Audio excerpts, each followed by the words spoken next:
পরীক্ষায় ফেল করার কারণ। আমরা কেন পরীক্ষায় ফেল করি? 365 দিন, 1 বছর, 52 দিন তো রবিবার থাকবেই। আমাদের থাকলো কত? 313 দিন।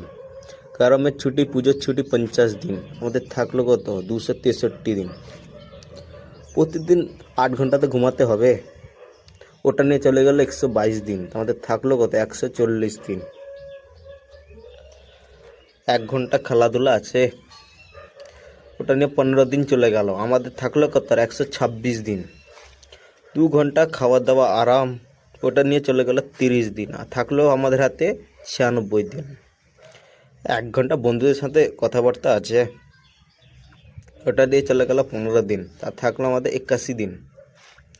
আমাদের পরীক্ষা দিতে হয়, ওটা নিয়ে চলে গেল 35 দিন। আর থাকলো 46 দিন। আমাদের আমাদের পার্বণ আছে, নাচ গান আছে, ওটা নিয়ে চলে গেল 40 দিন। আর থাকলো কত? 6 দিন। অসুস্থ থাকি কম করে 3 দিন। আর ঘুরতে যাই 2 দিন। ঘুরতে যাই কম করে 2 দিন তো হবেই। আর আমাদের থাকলো কত? 1 দিন। জন্মদিন একদিন আছে, কেক কাটতে হবে, ওই দিনকে পড়ে নাকি? তার আমাদের আর থাকলো কই? আমরা পাস করব কিভাবে? এই কারণে আমরা পরীক্ষায় ফেল করি।